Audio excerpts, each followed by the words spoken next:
Notre Père éternel, toi qui as tout créé, Dieu tout-puissant,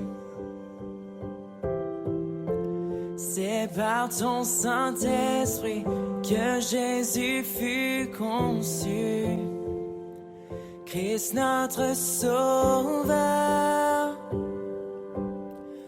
Oui, je crois. Bonjour à tous et bienvenue à tous. Je profite de l'occasion pour vous souhaiter mes meilleurs vœux pour la nouvelle année 2021. Et comme disait notre frère Jean dans 3 Jean 1, que nous prospérons à tout égard et que nous soyons en bonne santé, moralement, physiquement et spirituellement en cette année 2021. Et quand on prend la parole, on constate comment Dieu nous aime. Et c'est quelque chose de merveilleux, comment Dieu nous aime d'un amour incroyable. Et David disait dans le psaume 33 ou 34, il disait « Je bénirai l'Éternel en tout temps ». Et c'est vrai, ce matin, nous voulons bénir l'Éternel, nous voulons l'élever, nous voulons le glorifier, parce que c'est notre Dieu, c'est notre Roi, c'est notre Père. Je vous invite donc à prier avec moi, si vous voulez bien. Père éternel, nous te bénissons, Seigneur Dieu, nous te louons, nous t'exaltons, parce que c'est vrai, Seigneur Dieu. Tu es notre Père, tu es notre Dieu. Et nous voulons ce matin, Seigneur Dieu, te célébrer. Nous voulons ce matin élever ton nom, exalter ton nom, Seigneur Dieu. Parce que, Seigneur Dieu, ce matin, Seigneur Dieu, quelles que soient les circonstances, nous sommes dans la joie. Nous sommes heureux, Seigneur Dieu, parce que l'Éternel est notre Dieu. L'Éternel est notre Père. Ce matin, Seigneur Dieu, reçois nos louanges, reçois nos adorations comme un parfum de bonne odeur. Oui, peuple de Dieu, je vous invite à louer Dieu, à glorifier Dieu, à exalter Dieu. Et c'est vrai, si vous êtes comme moi, vous avez du mal à chanter juste, il y a le groupe de louanges qui est là pour nous aider, pour nous emmener à adorer Dieu. Laissons-nous conduire par le groupe de louanges. Bonjour à tous. Ah, ça s'est bien rempli, à quelques minutes près, ça s'est bien rempli. Je suis contente de vous voir, je suis contente d'être là, comme d'habitude, pour adorer et louer le Seigneur ensemble. C'est vraiment une grâce. Et le Seigneur m'a beaucoup parlé par rapport à mes rêves, par rapport à l'espoir. Et j'ai réalisé qu'il y a pas mal de rêves que j'ai mis de côté, il y a pas mal de choses que j'ai juste laissé tomber, en fait. Et ça m'affectait. Et je pense que le Seigneur veut nous aider à croire en nos rêves à nouveau, à croire en les rêves qu'il a déposés en nous. Et à savoir qu'il y a de l'espoir, en fait. Donc, il rend toutes choses nouvelles, rend toutes choses bonnes en son temps. Donc, on va chanter, on va louer.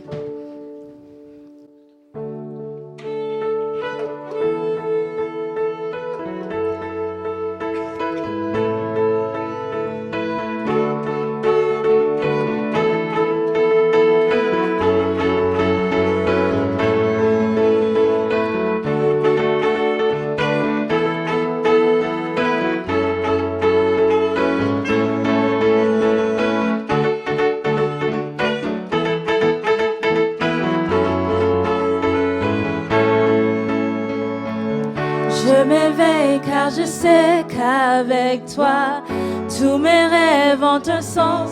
Je veux vivre ma vie pour toi.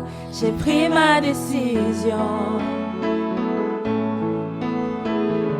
Tu me relèves, tu me montres tes merveilles. À jamais je dans ton amour, car tu m'as libéré. Oh Dieu, aucun moment n'est perdu.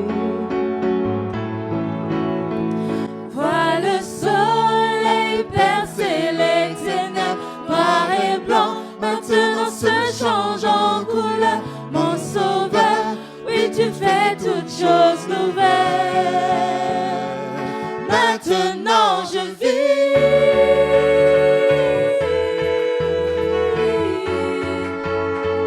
Maintenant je vis.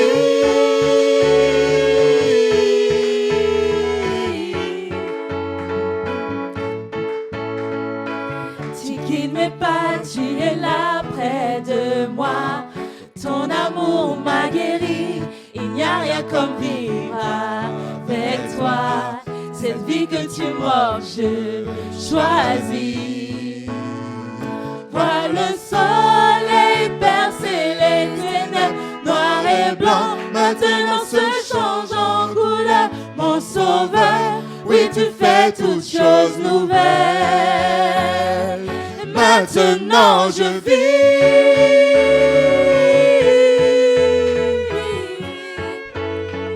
Maintenant je vis.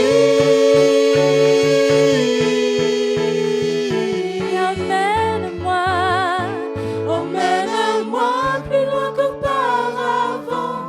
En ton amour je prends mon essor.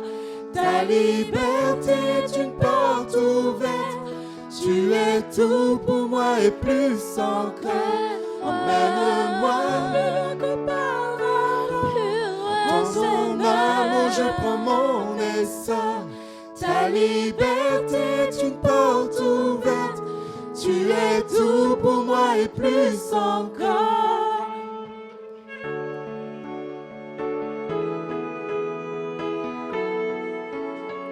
Maintenant je vis.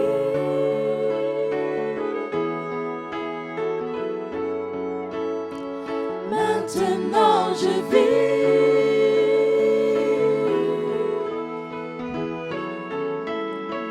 Maintenant je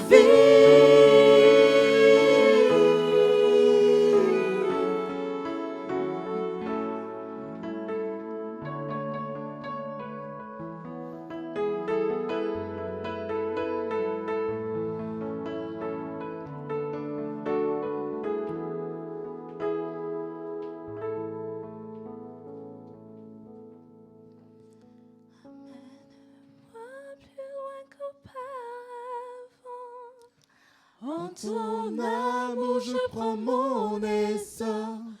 Ta liberté est une porte ouverte.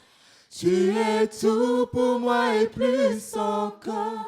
Emmène-moi plus loin qu'auparavant. En ton amour je prends mon essor. Ta liberté est une porte ouverte. Tu es tout pour moi et plus encore.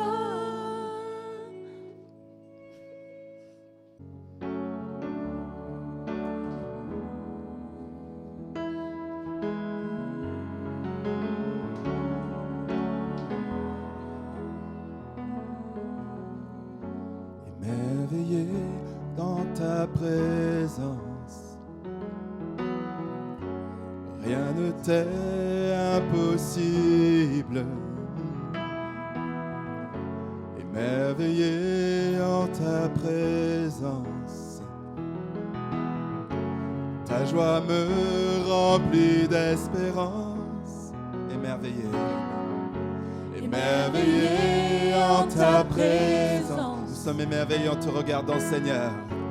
Rien ne t'est impossible. Alléluia, Dieu Saint. Émerveillé en ta présence. Ta joie me remplit d'espérance. Il n'y a personne comme toi, Jésus. Personne n'est comme toi. Sur toute la terre, il n'y a personne comme toi, Jésus. Personne n'est comme toi. Tu fais de grandes choses, tes œuvres sont glorieuses. Toi le Dieu fidèle, puissant est ton nom. Tu fais de grandes choses, tes œuvres sont glorieuses. Toi le Dieu fidèle, puissant est ton nom. Émerveillé, Émerveillé en ta présence.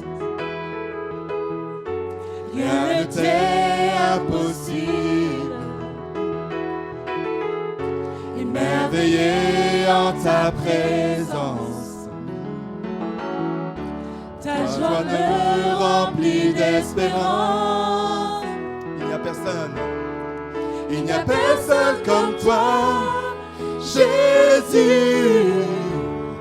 Personne n'est comme toi. Sur toute la terre, il n'y a personne comme toi. Jésus. Personne n'est comme toi. Tu fais de grandes choses. Tes œuvres sont glorieuses. Toi le Dieu fidèle, puissant est ton nom. Tu fais de grandes choses. Tes œuvres sont glorieuses. Toi le Dieu fidèle, puissant est ton nom. Alléluia, alléluia, alléluia, alléluia, alléluia, alléluia, alléluia, alléluia. Puissant est ton nom. Alléluia, alléluia, alléluia, alléluia, alléluia, alléluia. Puissant est ton nom. Alléluia, alléluia, alléluia, alléluia, alléluia. Glorieux, glorieux, glorieux est ton nom. Alléluia, alléluia, alléluia, alléluia, alléluia, alléluia. Tu fais de grandes choses. Toi le son glorieux. Toi le Dieu fidèle. Puissant est ton nom. Tu fais de grandes choses. Tes œuvres sont glorieuses. Toi le Dieu fidèle. Puissant est ton nom. Alléluia, alléluia, alléluia, alléluia, alléluia, alléluia, alléluia. Puissant est ton nom. Alléluia, alléluia, alléluia, alléluia, alléluia, alléluia. Puissant est ton nom. Alléluia, alléluia, alléluia, alléluia, alléluia, alléluia. Glorieux, glorieux, glorieux est ton nom. Alléluia, alléluia, alléluia, alléluia, alléluia, alléluia. Alléluia, Dieu saint, sois sanctifié, sois béni. Sois sanctifié, sois béni, Dieu vivant. Dieu vivant, Dieu trois fois saint. Toi l'honneur, la louange et la gloire encore ce matin. Oui, je veux chanter Alléluia. Je veux dire Hosanna à celui qui vient, à celui qui est de toute éternité, qui est Dieu. Mon âme te loue encore ce matin et dans la joie de ta présence. Oui, ton nom est puissant, ton nom est glorieux. Et c'est celui que je veux élever ce matin, dans le précieux nom de Jésus. Amen. Heureux de savoir que tu n'es jamais pris au dépourvu. Heureux de savoir, Seigneur, que tu agis aujourd'hui. Tu sauves, tu guéris, tu libères. Heureux de savoir qu'aujourd'hui, on peut garder espoir, avoir les yeux fixés sur toi, Seigneur. Heureux de savoir qu'on peut lever les yeux au ciel, Seigneur, et se réjouir de ton existence, de ton amour, de ta fidélité. Oui, ce matin, moi aussi, je veux me réjouir. Moi aussi, je veux te célébrer. Moi aussi, je veux t'accueillir pleinement, Seigneur, dans ma vie, dans ma famille, Seigneur, dans ma société, dans ma situation, dans cette nouvelle année 2021. Je veux t'accueillir pleinement et te laisser régner. À toi toute gloire, Seigneur, Père, Fils et Saint-Esprit. Amen. Ta parole dit crois seulement. Ta parole dit crois seulement. Crois seulement et tu verras la gloire de Dieu. Est-ce qu'on peut croire tous ensemble ce matin? Est-ce qu'on peut croire en fait qu'on va voir la gloire de Dieu dans cette année? Est-ce qu'on peut croire ensemble? Amen, amen. Moi qui n'étais rien, Seigneur, et un jour tu t'es fait connaître à moi, Seigneur. Moi qui étais dans l'erreur, dans mes pensées humaines, dans ma raison à moi, Seigneur. Tu m'as donné ta raison à toi, tu m'as donné la conscience du bien et du mal, Seigneur Dieu. C'est vrai, Seigneur mon Dieu, que des fois, Seigneur, l'ennemi fait en sorte d'essayer de me plonger au plus bas, d'aller vers la fosse. Mais Seigneur, grâce à toi, j'y vais pas, Seigneur, parce que je suis victorieuse en toi, Seigneur. On pourrait mettre un scotch sur ma bouche, on pourrait m'attacher les mains, Seigneur, pour m'empêcher de te louer. Mais mon âme t'adorerait te louer, Amen. Seigneur. Mon âme ne peut se taire, Seigneur. Mon âme ne peut s'empêcher de crier vers toi, car tu es le grand Dieu, tu es le Dieu tout-puissant. Parce que tu nous as tellement aimés, Seigneur. Tu as eu tellement pitié de l'humanité, Seigneur, qu'au mieux de nous condamner, Seigneur, tu as envoyé ton Fils, Seigneur. Tu as envoyé ton Fils pour nous pardonner, pour nous aider, pour nous guider, Amen, Seigneur. amen, Oh Dieu Seigneur Dieu Tout-Puissant, reçois toute mon affection, tout mon amour, Seigneur. Merci Seigneur Jésus-Christ, car tu aurais pu dire non, Seigneur, mais tu as été jusqu'au bout, Seigneur Jésus. Tant de souffrance pour moi, Seigneur. Tant de souffrance pour tous ceux qui veulent t'accepter dans leur vie, Seigneur. Et c'est vrai, Seigneur, tu as un plan pour chacun de nous. Nous avons foi, j'ai foi en toi, Seigneur. Nous avons toujours espoir en toi parce que tu sais ce que tu as à faire, Seigneur. Et moi, j'ai confiance en toi, Seigneur. Je te loue, je te bénis, je te rends grâce. Amen, Merci amen, de Dieu t'appartenir. Seigneur. Merci, Seigneur. Quel Merci, privilège. Dieu Merci, Seigneur. Merci, Amen. Amen, amen, Dieu Saint. Seigneur, gloire à ton Saint-Nom, puissance à ton Saint-Nom, honneur à ton Saint-Nom. Merci, Seigneur, pour ta présence au milieu de nous, Jésus. Merci, Père. Glorifie ton nom encore, Seigneur, dans nos vies, parce que nous t'appartenons, Seigneur. Quel privilège, quelle grâce. Seigneur, merci pour ce matin. Seigneur, merci pour ton Saint-Esprit qui nous conduit dans ce moment de louange et d'adoration. Reçois toute la reconnaissance, la gratitude, l'amour de mon cœur pour toi, Père Saint, dans le nom précieux de Jésus. Amen.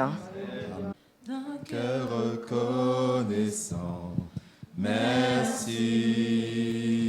au Seigneur 3 fois saint.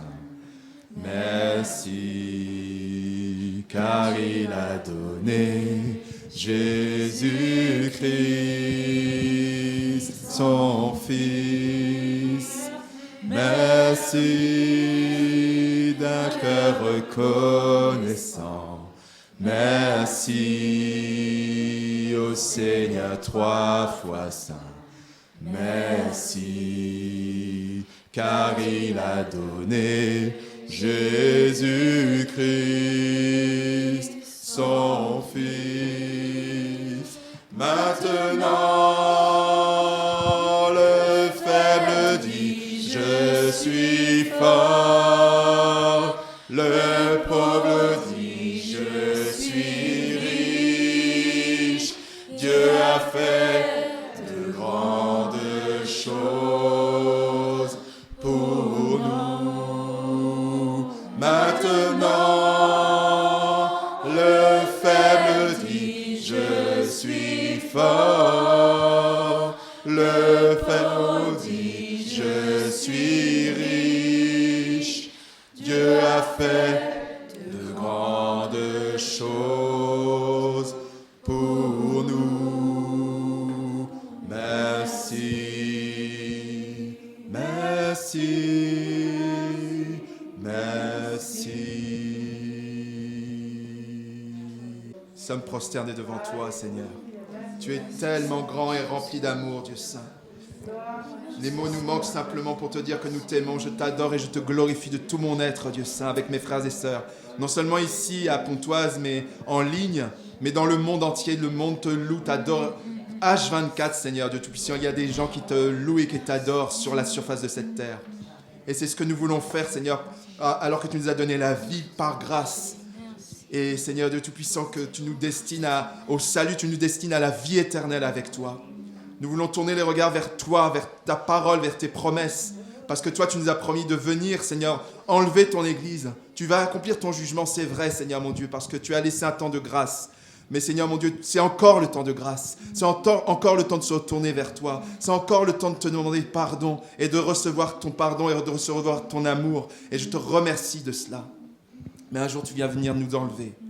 Et un jour, tu donneras aussi, tu accompliras ton jugement sur cette terre. Un jour, tu viendras régner sur cette terre, comme pour l'éternité. Et nous te bénissons, je te bénis de cela, Dieu Saint.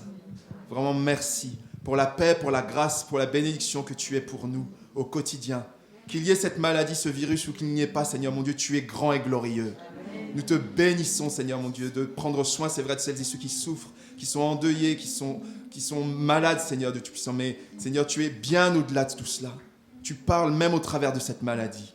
Et je te loue, je te glorifie, divin Papa, parce que tu es, comme ça a été dit, notre espérance. Tu es bien plus que notre espérance, tu es notre rocher, tu es mon rocher, tu es mon appui, tu es tout pour moi, tu es tout pour nous, Seigneur. Et nous sommes simplement venus te le dire avec tout notre amour, avec nos mots, tout simplement. Reçois notre hommage et notre adoration. Alléluia. Dans le nom de Jésus, Père Saint, sois honoré. Amen. Seigneur, je veux élever ma voix encore ce matin pour me rappeler que tu es celui qui ne change pas. Tu es celui qui demeure le même hier, aujourd'hui, éternellement. Et ce matin encore, c'est une grâce, c'est un honneur, c'est un privilège de venir devant toi, de venir pour te louer, de venir pour t'adorer, pour élever ma voix en ton nom et te dire combien tu es bon, combien tu es merveilleux, combien tu mérites encore ma louange, ma reconnaissance, combien tu mérites que ce matin encore je t'acclame comme le Dieu Tout-Puissant, celui qui tient tout entre ses mains, quelle que soit la situation du monde. Tu es grand, tu es puissant et le monde est entre tes mains. Et ce matin, tu règnes et tu régneras encore. Et je veux te dire merci parce que je sais que tu tiens toutes choses entre tes mains et que nos vies sont entre tes mains. Alors glorifie-toi encore ce matin au milieu de nous, au nom de Jésus. Amen. Il accomplira toutes ses promesses envers toi. Garde ta foi en Dieu, il ne t'abandonnera pas, il fera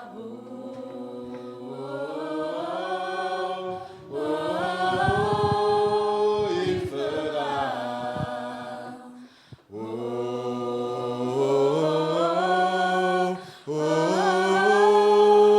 il fera.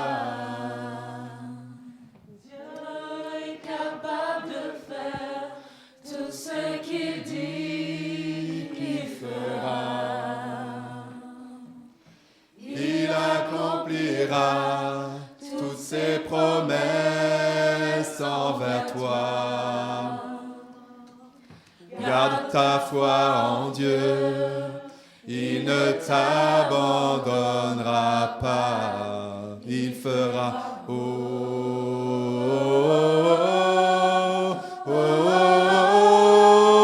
il fera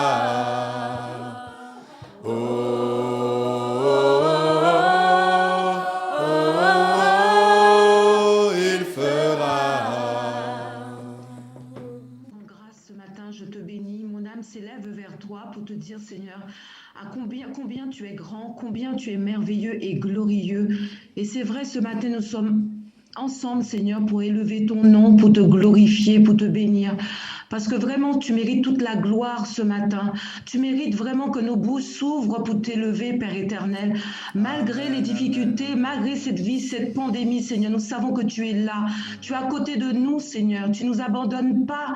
Je te dis merci pour tes merveilles, merci pour tes bienfaits, merci pour ton amour, Dieu de gloire. Merci pour ton Saint-Esprit. Merci Jésus parce que tu as tout accompli pour nous à la croix. Tu t'es donné par amour pour nous, Père. Je dis merci pour ton Fils, merci pour tes bienfaits. Et je veux te dire encore à quel point que je t'aime et je t'adore. Merci Dieu de gloire. Merci. Amen. Oh oui, c'est vrai, Père éternel, je suis heureuse ce matin, Seigneur Dieu, d'être devant ta face. Je suis heureuse, Seigneur Dieu, d'être avec mes frères et sœurs pour t'adorer, pour t'élever, Seigneur, parce que, Seigneur Dieu, tu es notre Dieu. Parce que tu es notre Père, Seigneur Dieu. C'est vrai, Seigneur Dieu, il y a plein de choses que je ne comprends pas, Seigneur Dieu. Plein de choses, Seigneur, que je n'arrive pas, Seigneur, à comprendre, à réaliser. Mais, Seigneur, ce que je sais, Seigneur Dieu, c'est que mon Dieu est vivant. C'est que mon Dieu est vivant. C'est que mon Père est là. C'est que mon Père est auprès de moi. Mon Père est là, Seigneur Dieu. Tu es là, tu es là. Et ce matin, Seigneur Dieu, je ne peux fermer la bouche. Ce matin, je veux, Seigneur, proclamer, Seigneur, ton nom. Je veux élever ton nom, glorifier ton nom. Je veux te chanter, je veux sauter, je veux crier que mon Dieu est vivant, que mon Dieu est vivant, que mon Dieu est vivant. Parce que tu es vivant, Seigneur Dieu, tu es vivant. Amen. Que tu t'es révélé à moi ce matin. Je veux te dire merci. Merci d'être ton enfant. De m'avoir choisi d'être ton enfant. Quelles que soient les épreuves, les difficultés que nous traversons, nous ne sommes pas ébranlés. Nous ne perdons pas la face, car tu es là, Seigneur. Alors, merci pour ton Saint-Esprit qui nous guide et qui nous dirige chaque jour. Merci pour ta présence, merci parce que tu es vivant. Ta parole est vivante, Seigneur, et tu nous vivifies. Tu nous sanctifies, tu nous purifies, tu nous fortifies chaque jour, Seigneur Dieu. En ton nom, je te dis merci. Sois honoré, sois sanctifié. Ce moment qu'on est en train de passer, ça me fait penser à un verset qui dit, je pense que c'est un verset de David. un psaume de David. Il dit, je vais être dans le... Je traduis un peu, mais je vais être dans le sanctuaire de Dieu. Je veux me ressourcer en lui. Je veux regarder, je veux admirer sa face, en fait. Ça me fait penser à ça, en fait. Là, maintenant, c'est pour ça que les silences sont normaux, en fait. Parce que des fois, on a juste besoin d'admirer. Et le Seigneur a besoin de nous parler aussi. Là, on va chanter un chant. Mais je vous invite à écouter, continuer d'écouter. J'ai l'impression que le Seigneur veut vraiment soit nous parler, soit nous apaiser, mais il y a quelque chose de vraiment calme, très calme ce matin. On va chanter, on ne va pas vraiment suivre l'ordre. Ça date. Non. Mystère. C'est lequel?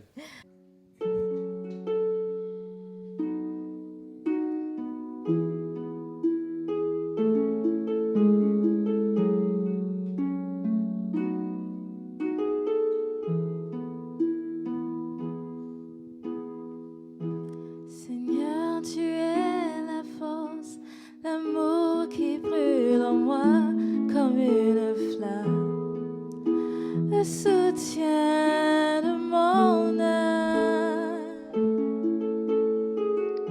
Seigneur, tu es la joie qui brille sur mon visage, tu es ma gloire, tu es tout pour moi. Et quand je contemple la grandeur de ton amour, mon être entier veut t'adorer. Tu es le chant que je chante, tu es la mélodie de mon cœur, à jamais le sujet de mes louanges. Tu es le chant. Tu es le chant que je chante, tu es la mélodie de mon cœur, à jamais le sujet de mes louanges. Seigneur, Seigneur, tu es la force, l'amour qui brûle en moi comme une flamme, le soutien de mon âme. Seigneur, tu es la joie qui brille sur mon visage, tu es ma joie, tu es tout pour moi. Et quand je contemple la grandeur de ton amour, mon être entier veut t'adorer. Car tu es le chant que je chante, tu es la mélodie de mon cœur, à jamais le sujet de mes louanges. Car tu es le chant que je chante, tu es la mélodie de mon cœur, à jamais le sujet de mes louanges. Tu es le chant que je chante, tu es la mélodie de mon cœur, à jamais le sujet de mes louanges.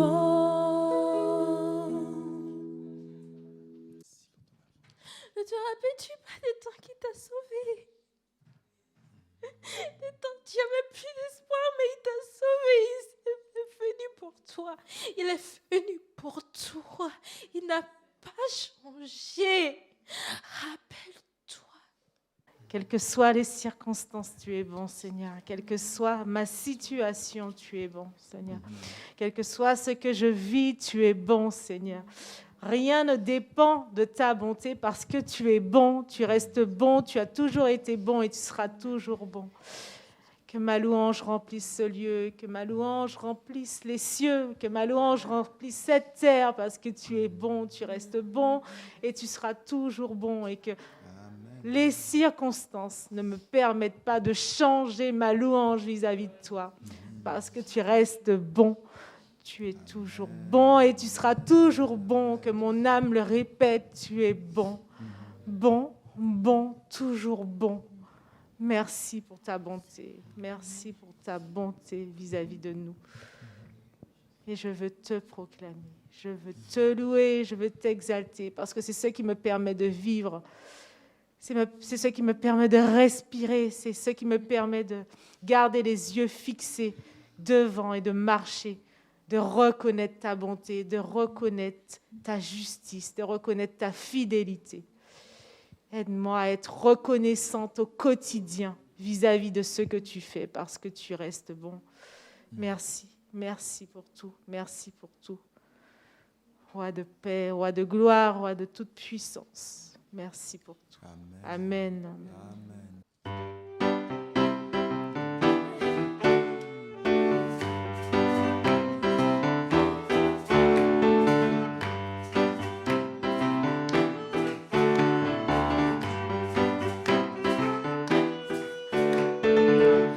J'abandonne mes tristesses, j'abandonne ma honte, je les laisse tomber pour la joie du Seigneur. J'abandonne ma souffrance, j'abandonne ma souffrance, j'abandonne mes peines, je les laisse tomber pour la joie du Seigneur. Je veux, Seigneur, te dire oui. Je veux, Seigneur, te dire oui. Je veux, Seigneur, te dire oui. Amen. Je veux, Seigneur, te dire oui. Je veux, Seigneur, te dire oui. Je veux, Seigneur, te dire oui. Je veux, Seigneur, te dire oui. Amen. J'abandonne mes tristesses. J'abandonne mes tristesses. J'abandonne ma honte. Je les laisse tomber pour la joie du Seigneur. J'abandonne mes souffrances. J'abandonne mes souffrances. J'abandonne ma honte. Je les laisse tomber pour la joie du Seigneur. Je veux, Seigneur, te dire oui. Je veux, Seigneur, te dire oui. Je veux, Seigneur, te dire oui. Amen. Je veux, Seigneur, te dire oui. Je veux, Seigneur, te dire oui. Je veux, Seigneur, te dire oui. Je veux, Seigneur, te dire oui. Amen. Allez, on tape des mains un peu. Allez. Louez le Seigneur avec nos corps. Amen.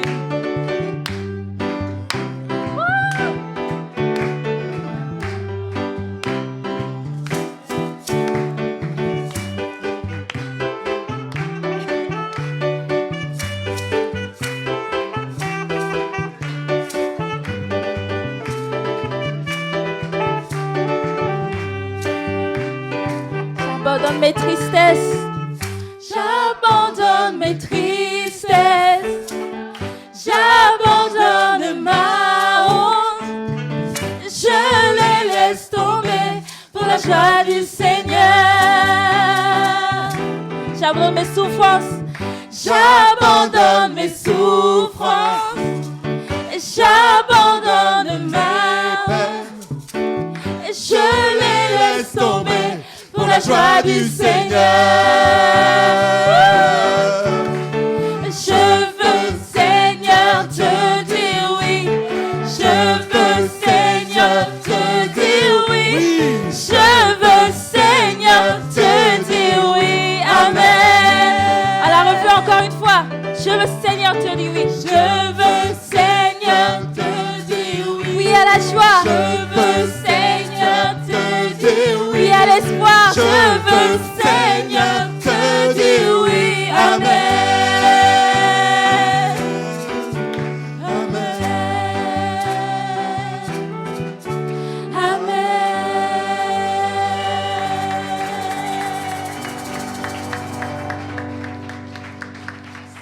Oui, Seigneur, c'est toi qui changes ça dans nos cœurs, Dieu vivant.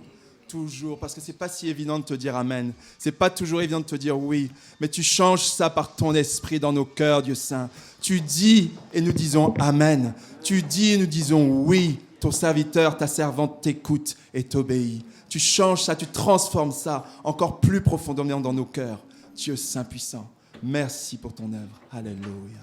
Gloire, gloire, gloire à ton nom, mon Dieu Saint. Je veux, Seigneur, te dire oui. Je veux, Seigneur, te dire oui. Je suis d'accord. Moi, je m'attendais à entendre oui, tout simplement. Je veux, Seigneur, te dire oui. Oui. Ça fait un oui au carré. Très content de vous voir ce matin.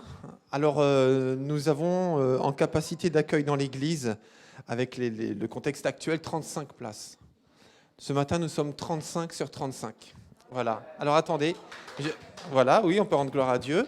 Mais il y a 18 personnes qui sont connectées et j'aimerais aussi qu'on puisse les saluer ce matin. Alors attendez, on va faire comme ça, parce qu'eux ne nous voient pas, mais nous non plus d'ailleurs, mais on les entend et ils nous entendent. Donc est-ce qu'on peut les saluer en faisant un geste de la main simplement pour leur dire qu'on est là, on pense à eux? Voilà.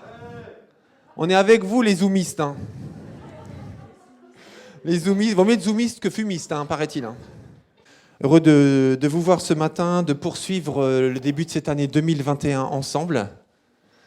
Certains d'ailleurs, ça faisait plusieurs semaines ou même mois qu'on ne s'était pas vus, donc heureux de vous revoir en vrai, parce que derrière un écran c'est toujours bien, mais en vrai c'est mieux. Donc content de vous voir, soyez vraiment richement bénis. Je voulais aussi vous faire part des salutations de la part de Jocelyn et Francette. Francette, on t'a entendu prier tout à l'heure et on a été bénis par cela. Et aussi Jocelyn vous salue. Donc il a dû aller en Guadeloupe en urgence. Sa maman est décédée. Donc on pense bien à lui, on prie pour lui et pour ses frères et sœurs. Et puis il a eu la grâce de la voir encore vivante pendant 2 heures, je crois, en tout cas un peu de temps. Et il a pu parler avec elle, il a pu lui partager ce qu'il avait sur le cœur, qui était important pour lui et pour elle aussi, j'en suis sûr. Donc voilà, Dieu permet des choses, mais il les permet à sa manière. Et c'est ça qui est le plus important. Donc Jocelyn, en tout cas, on prie pour toi et pour toute ta famille. Compte sur nous. Aujourd'hui, c'est une journée de jeûne et de prière. Donc c'est bon de commencer l'année aussi comme cela. Donc c'est bon de se rappeler aussi en début de culte, en milieu de culte, que nous sommes dans une journée comme cela. Donc à la fin du culte, vous pourrez rester. On a décidé de ne pas le faire par Zoom aujourd'hui parce que c'est toujours compliqué. Alors soit on le fait entièrement sur Zoom ou soit on le fait entièrement en présentiel. Mais gérer les deux, c'est frustrant pour tout le monde en réalité. Donc comme on n'a pas d'interdiction en fait de rester aujourd'hui, mais on va rester et on va le faire donc en présentiel. Donc si vous êtes à distance et que vous pouvez venir, venez nous rejoindre. On peut être jusqu'à 35 personnes dans l'église. Et pour vous qui êtes là présents, eh bien, vous pouvez rester tout simplement pour passer un temps dans l'intercession, dans l'adoration aussi. Et sentez-vous libre aussi de rester un quart d'heure, une demi-heure, 3/4 d'heure, 1 heure, ou jusqu'à la fin. En général, ça dure 2 heures, jusqu'à 14h30 à peu près. Donc voilà, sentez-vous vraiment libre. Vous n'êtes pas obligé de rester jusqu'à la fin, mais il vaut mieux rester un peu que pas du tout. Voilà, donc je voulais vous encourager à cela. J'aimerais simplement prier. Est-ce qu'on peut se mettre debout, s'il vous plaît? J'aimerais prier pour qu'on soit vraiment tous concentrés à l'écoute de la parole de Dieu. Père éternel, je te bénis de tout mon cœur pour ce moment privilégié que nous passons ce matin tous ensemble, ici en présence à Pontoise, mais aussi avec nos amis qui sont à distance et aussi tous ceux qui l'écouteront plus tard sur YouTube. Je te remercie aussi parce que tu nous donnes ta parole si précieuse. Toi-même, tu as dit que le ciel et la terre passeront, mais ta parole ne passera pas. Et Seigneur, souvent, je suis émerveillé de me rendre compte qu'après des siècles d'écriture, aujourd'hui encore, ta parole nous parle tant. Ta parole a des choses à nous dire parce qu'elle avait prévu des choses, tu avais prévu des choses d'avance et tu l'avais annoncé à tes serviteurs les prophètes. Et en même temps, Seigneur, le cœur de l'homme ne change pas. Alors aujourd'hui encore, nous avons tellement besoin d'être à ton écoute avec la Bible. Alors parle-nous à travers la Bible, parce que ta parole est la vérité. Et tous ceux qui sont d'accord disent Amen. Je vous invite à vous rasseoir. Donc Amen, rappelez-vous, ça veut dire je suis d'accord. Hein, Georges, ça veut dire je suis d'accord. Ça veut dire aussi oui. Ça veut dire aussi que la volonté de Dieu soit faite. C'est pour ça que nous disons Amen, ça veut dire ainsi soit-il, comme on le dit aussi traditionnellement, donc que la volonté de Dieu soit faite. Donc ce matin, nous allons apprendre plusieurs choses fondamentales pour 2021 par la grâce de Dieu. Et le thème que j'ai eu sur le cœur de partager avec vous, parce que j'ai pris beaucoup le temps de prier suite à ce que nous vivons, à ce que nous percevons, et puis aussi suite à la prédication de la semaine dernière. Et ce qui s'est imposé à mon cœur, c'est le récit de la vie de Joseph. Alors, je l'ai un tout petit peu évoqué la semaine dernière, mais ce matin, on va la creuser. Alors, il y a quand même il y a 12 chapitres, donc on ne va pas creuser 12 chapitres, évidemment. Mais le titre de ce matin, c'est « Joseph, le roi des rêveurs ». Une vie qui parle en 2021. Alors j'aimerais quand même que vous preniez votre texte biblique, vos applications, votre Bible en papier, comme vous voulez, et prenez et tournez le texte. Par contre, ce n'est pas Exode, je me suis trompé, c'est Genèse, 37 à 50. Je ne sais pas pourquoi j'ai mis Exode, mais c'est Genèse. Alors ceci dit, si vous voulez creuser en famille, en particulier, le récit de la vie de Joseph, je vous invite à regarder ce dessin animé, ce film d'animation qui a déjà quelques années, mais qui est vraiment très très bien fait. Je le montre à l'image, voilà, c'est ça. Après, je vous le montre à vous. Donc, ce sont les mêmes studios qui ont fait Le Prince d'Égypte, qui après ont fait Le Roi des Rêveurs. Et juste pour information, c'est très intéressant parce qu'il y a vraiment une symétrie entre les deux personnages, celui de Joseph et celui de Moïse, parce que c'est à travers Joseph que le peuple hébreu est entré en Égypte pour survivre. Et c'est quelque temps plus tard, à travers Moïse, que le peuple hébreu est sorti d'Égypte pour survivre, parce qu'ils étaient devenus esclaves en Égypte. Donc il y a vraiment un parallèle entre les deux personnes, et il y a beaucoup de choses qui sont similaires et très différentes, mais voilà, on ne peut pas s'empêcher de penser à l'un quand on pense à l'autre, et réciproquement. Donc Joseph, le roi des rêveurs, par les studios DreamWorks, qui sont les studios de Steven Spielberg. Donc voilà, je vous invite à prendre donc Genèse, c'est pas Exode, hein, c'est Genèse, chapitre 37 à 50, et à les garder sous les yeux. Donc, alors c'est vrai que le récit de la vie de Joseph, c'est clairement un récit sur les relations familiales. On ne peut presque pas aborder ce sujet sans parler des relations familiales. Alors il y a encore d'autres thématiques qu'on va aborder ce matin qui touchent la vie de Joseph. C'est ce qu'on va faire. On ne va pas vraiment parler des relations familiales ce matin, bien que c'est principalement le sujet de la vie de Joseph. Pour le dire, sur 12 chapitres de la vie de Joseph, 5 chapitres entiers parlent exclusivement des relations intrafamiliales. Donc Joseph, c'est l'histoire d'un jeune homme normal, qui a appris la résilience. Quelqu'un peut redire ce que c'est la résilience ? La résistance, la capacité à s'adapter à un choc, la résistance, l'endurance, et aussi la capacité à rebondir suite à un événement, à un choc. Donc c'est d'abord physique, c'est lié aux matériaux, et puis ensuite on en parle aussi dans le domaine psychologique. Et donc Joseph, c'est clairement l'histoire d'un jeune homme normal qui a appris la résilience et qui est devenu une figure majeure d'encouragement, de la fidélité et de la foi en Dieu. Donc aujourd'hui, dans le contexte dans lequel nous sommes, on ne doit pas passer à côté du témoignage de la vie de Joseph. Et donc je ne dis pas l'histoire de Joseph. Moi, j'aime pas utiliser ce mot histoire quand on parle de la Bible parce qu'on pourrait croire que c'est juste une histoire, un conte. Donc moi, j'utilise quasiment jamais le mot histoire quand je parle des textes bibliques, j'utilise le mot récit. Mais dans ce contexte-là, on pourrait vraiment parler du témoignage de la vie de Joseph. Parce qu'en fait, c'est vraiment ces 12 chapitres qui nous parlent de ce que Joseph a vécu, et on peut faire des parallèles aussi avec notre propre vie. Alors, ce que je vous propose, c'est de faire un survol de la vie de Joseph, donc de ces 12 chapitres, en quelques courtes minutes. Et pour cela, je vous ai fait un graphique, tout simplement, qui représente les hauts et les bas de la vie de Joseph. Donc vous trouvez cela dans votre Bible, dans Genèse chapitre 37 à 50. Et si vous le souhaitez, vous pouvez aussi tout simplement regarder les titres que donne votre Bible. Voilà, c'est ça. Excusez-moi, je cherche juste ma note. Voilà, c'est ça. Juste prendre les titres qui sont au-dessus des chapitres et vous verrez en gros à peu près la même chose que ce que j'ai mis sur le graphique. Alors les événements, je les ai mis en bas, en blanc, donc là où vous êtes, vous ne le verrez pas, mais c'est pas grave, vous avez les hauts, les bas, etc. Je vous raconte. Donc Joseph a 17 ans au début du récit de Genèse 37, on connaît son âge. Il a 17 ans, il est le préféré de sa mère et de son père. Au point que ses parents lui ont confectionné une tunique multicolore. Donc il avait de nombreux frères et sœurs, il en avait 11 frères, pardon. Il avait 11 frères, mais lui seul avait une tunique multicolore. Donc les autres étaient affairés à des tas d'activités liées à l'élevage et à la culture, en particulier à l'élevage. Et lui, il a été mandaté par ses parents pour aller surveiller ses frères. Donc au moment où je vous parle, Joseph est le dernier. Donc vous pouvez imaginer, lorsqu'on demande au plus jeune, qui est le chouchou, avec un manteau multicolore, d'aller surveiller ce que font ses frères et de rapporter aux parents ce que font ses frères, vous pouvez imaginer l'ambiance dans la famille par rapport à cet individu susnommé. Donc à 17 ans, ce n'est plus un enfant, forcément, surtout dans la culture juive de l'époque, on était clairement un homme à 17 ans. Mais on voit dans les comportements et dans les réactions de Joseph qu'il se comportait comme un enfant, qu'il était assez puéril, comme s'il avait plutôt 6 ou 7 ans de moins. Donc Joseph fait 2 rêves. Donc là, on est toujours en train, dans les hauts.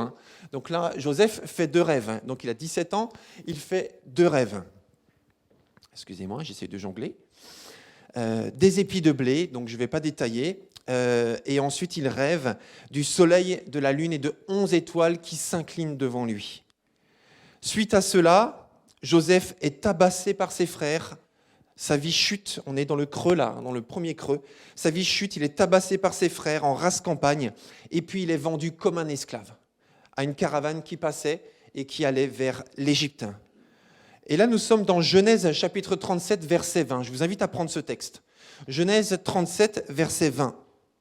Et là, ce sont ses frères qui parlent en disant « C'est le moment, allez, tuons-le et jetons-le dans une citerne. Nous dirons qu'une bête féroce l'a dévoré et on verra bien alors ce qu'il advient de ses rêves. » Dans Actes chapitre 17, verset 9, il est aussi relaté la vie de Joseph et il nous est dit que les fils de Jacob, donc les frères de Joseph, poussés par la jalousie, vendirent leur frère Joseph pour qu'il fût emmené comme esclave en Égypte.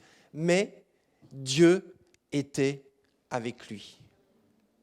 Et on va voir que tout au long de la vie de Joseph, cette phrase revient comme un refrain. Mais Dieu était avec lui. Au chapitre 39, on continue, sa vie reprend de l'élan vers le haut. Il a été acheté par Potiphar, il aurait pu être acheté par n'importe qui, mais il a été acheté par un homme noble, visiblement, un homme riche, qui s'appelle Potiphar. Ensuite, Potiphar lui confie tous ses biens. Il est dit aussi clairement que Joseph est bel homme, donc la courbe croissante continue à monter. Son travail prospère, donc voilà, il a des responsabilités dans la maison de son maître, qui lui confie tous ses biens, il est bel homme, son travail prospère, tout se passe bien, mais voilà que... Donc on est en haut de la deuxième crête, mais voilà qu'il subit un harcèlement sexuel de la part de la femme de son maître qui lui demande avec insistance, tous les jours, « couche avec moi ». Voilà, la demande est claire. À un jeune homme qui avait peut-être 18 ans à ce moment-là, et tous les jours elle le harcèle, « couche avec moi, couche avec moi, couche avec moi », et à chaque fois il refuse. Il refuse, elle devient de plus en plus entreprenante, de plus en plus agressive, et finalement, il est obligé de fuir sa présence pour ne pas être peut-être agressé sexuellement, et elle lui retient son vêtement, il réussit à fuir, et là, elle l'accuse de viol. Et finalement, il est jeté en prison. Nous sommes au creux de la deuxième, au plus profond du deuxième creux, pardon. Et là, il est jeté en prison. On va lire Genèse chapitre 39, verset 21. Genèse 39, verset 21. Voilà, je vous laisse suivre, trouver. Je vois que c'est le cas. Mais l'Éternel fut avec lui, en prison, accusé de viol, injustement. Il est au creux de la vague. Mais Dieu fut avec lui, et il lui témoigna sa bonté. Il lui fit gagner la faveur du commandant de la prison. Donc Dieu est avec lui quand il est au creux de la vague. Sa vie reprend. Et dans la prison, le commandant de la prison lui confie la responsabilité des autres prisonniers et la surveillance des différentes affaires de la prison. Nous sommes au chapitre 40, et au moment où il est en prison, il y a 2 autres personnes qui viennent le rejoindre. Alors pour le dire de façon contemporaine, il y a le sommelier du roi, du pharaon, et il y a le boulanger du pharaon qui viennent le rejoindre. Pharaon était mécontent de leur travail. Alors on ne sait pas ce qu'ils ont fait ou pas fait, mais en tout cas il était mécontent de leur travail. Il les a envoyés en prison et voilà que Joseph fait leur connaissance. Et tous les 2, donc le sommelier et le boulanger, font un rêve qui les perturbe. Joseph remarque qu'ils ont l'air tristes, qu'ils ont l'air perturbés et leur demande ce qu'il se passe. Et il lui explique qu'ils ont fait un rêve et Joseph dit... alors attendez, juste que je n'aille pas trop vite. Voilà, c'est ça, ok, ça j'en parlerai plus tard. Donc Joseph dit, racontez-moi vos rêves. Et les 2 lui racontent leurs rêves. Et puis voilà que Joseph les interprète. En leur disant, dans 3 jours, si je ne me trompe pas, dans 3 jours, l'un de vous sera restauré et reviendra dans le palais de Pharaon, il retrouvera son travail. Et l'autre, par contre, dans 3 jours aussi, sera exécuté. Les 3 jours passent, le boulanger rejoint la cour du roi et le sommelier, lui, est exécuté. Comment ? Et là, Joseph dit au boulanger qui retourne dans la cour du roi, « Quand tu retourneras auprès du roi, souviens-toi de moi. » Vous êtes sûr que c'est l'inverse ? Merci, c'est l'inverse. Excusez-moi, je me suis trompé. Donc le boulanger a été exécuté et le sommelier retourne auprès du roi. Excusez-moi de cette confusion. Donc il dit au sommelier, souviens-toi de moi. Et là, nous sommes en train de remonter, puisque finalement les choses s'arrangent. Et le boulanger oublie Joseph. Le sommelier, pardon, excusez-moi. Parce que dans mes notes, j'ai mis faux, alors je suis désolé. Pourtant, j'ai passé toute ma matinée à tout relire. Je ne sais pas comment je me suis trompé, mais ça arrive. Donc, je disais que le sommelier l'oublie. Donc, le sommelier l'oublie et 2 années passent. Et vous voyez, en fait, c'est ça qui est incroyable dans la vie de Joseph, c'est que les choses vont bien, elles vont toujours mieux, toujours mieux, toujours mieux. C'est la chute. Elle s'empire, elle se réarrange, elle s'empire, elle se réarrange, encore un peu plus, et elle s'empire. Et là, quand les choses s'arrangeaient, le sommelier l'oublie pendant 2 ans entières. Et finalement, le sommelier se rappelle de Joseph, et Joseph se retrouve devant le pharaon, parce que le pharaon fait un rêve. Et là, le sommelier se rappelle qu'il connaît quelqu'un qui interprète les rêves.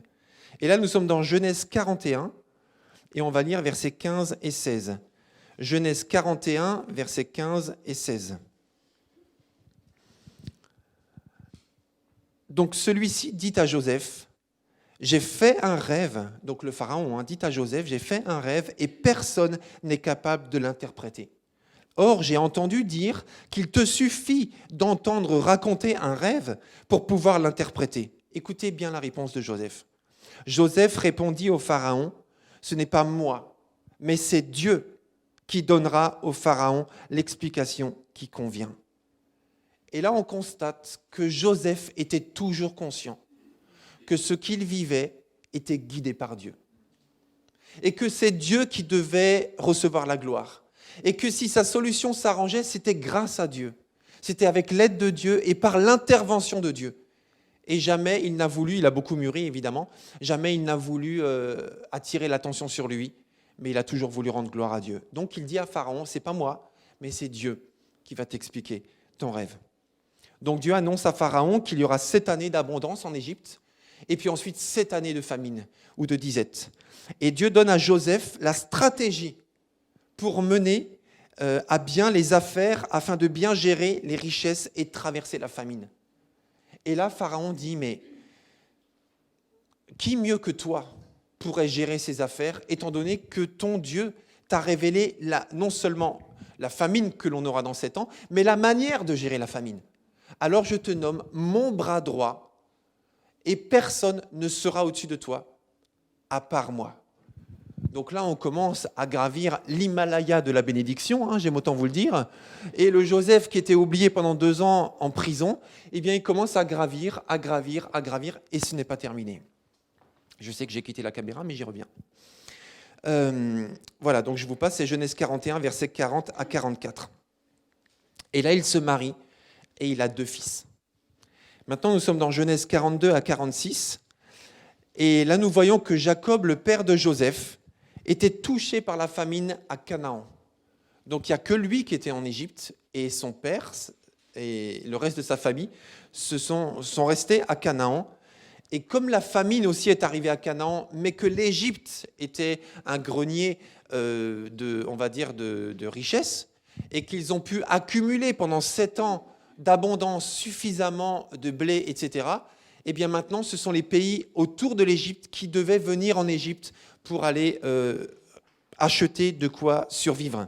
Donc Jacob, le père de Joseph, dit à ses autres fils, allez en Égypte pour acheter du blé, afin que l'on puisse survivre ici. Et là, c'est le moment pour Joseph de revoir ses frères sans qu'ils ne le reconnaissent. Et donc c'est le moment pour Joseph de voir ses frères. Donc la crête continue à monter parce qu'ils ne peuvent pas le reconnaître. Il avait 17 ans au moment où ils l'ont laissé pour mort et vendu comme esclave. Aujourd'hui, il en a 30. Aujourd'hui, il est fardé, il est un Égyptien, il est habillé de fin lin, il est totalement méconnaissable et il se retrouve face à lui. Lui, il les reconnaît tout de suite, mais eux ne le reconnaissent pas. Joseph fait venir ensuite, la crête continue à monter, toute sa famille en Égypte et prend soin d'eux. Lui, le rejeté, est devenu le sauveur de tous. Je dis bien de tous. Parce que par l'intervention de Dieu, il est devenu l'intermédiaire de la bénédiction de Dieu pour le salut des Égyptiens et pour le salut des Hébreux.